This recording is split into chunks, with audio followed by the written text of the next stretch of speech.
Bom dia, queridos. Mais um dia que Deus nos dá para viver, mais um dia que Deus nos dá para aprender.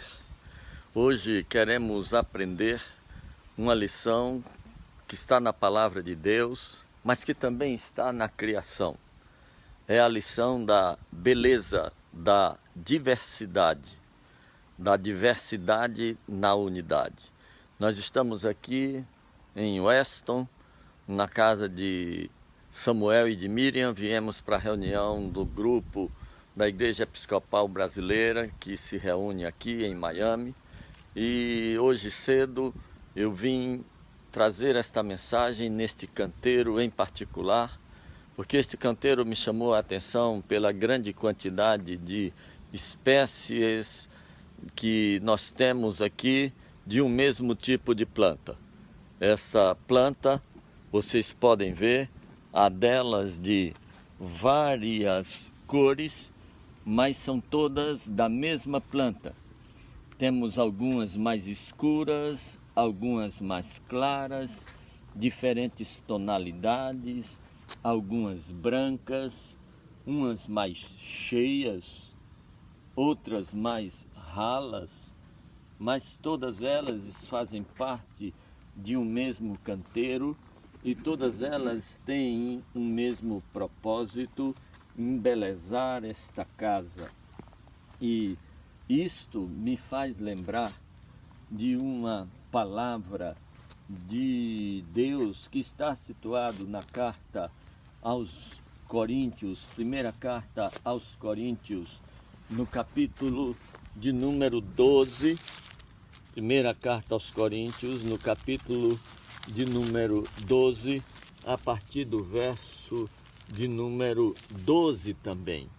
Ele passa a falar do corpo de Cristo e ele diz que o corpo de Cristo é um, mas nesse corpo de Cristo que é único, há uma grande quantidade de membros diferentes e que estes membros diferentes foram colocados no corpo por Deus, como Ele bem quis.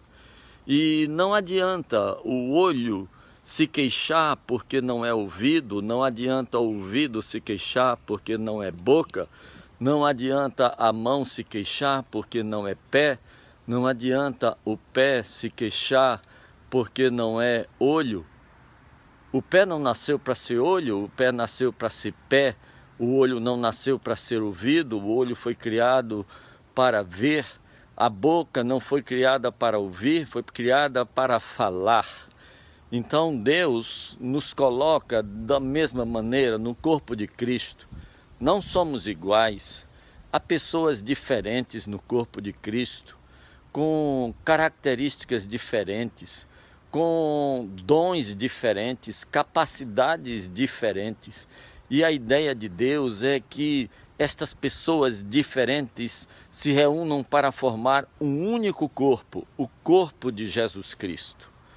Quando Jesus faz a sua oração de despedida, chamada oração sacerdotal, Jesus faz um pedido ao Pai. Ele diz: Pai, eu te peço que tu os faças um, assim como eu e tu somos um. Ora, Jesus estava deixando uma igreja que ia ter que enfrentar a ira de Roma, ia ter que enfrentar as arenas com feras, que haveriam de dilacerar o corpo dos cristãos. Mas Jesus não pediu uma legião de anjos para proteger contra os romanos, nem pediu uma couraça para proteger dos dentes das feras da arena romana. Jesus pede unidade e Jesus diz mais: faze-os um para que o mundo saiba que tu me enviaste. Esta é a maior pregação da igreja, é a sua unidade, apesar da sua diversidade. Pessoas diferentes, com capacidades diferentes, pessoas com humores diferentes, pessoas com níveis culturais diferentes, com conta bancária diferente, com ideias diferentes. Elas abrem mão dessa sua individualidade para contribuírem para um todo que se chama Igreja de Jesus Cristo, que se rege pela vontade de Jesus Cristo, que se rege pelo pensar de Jesus Cristo, que se rege em direção aos objetivos de Jesus Cristo. Nós somos Igreja de Cristo. Cada um tem um dom que o outro não tem. E eu preciso de você, porque sem você a igreja fica mais pobre. Mas sem mim a igreja também é mais pobre. Vamos nos reunir, apesar das nossas diferenças.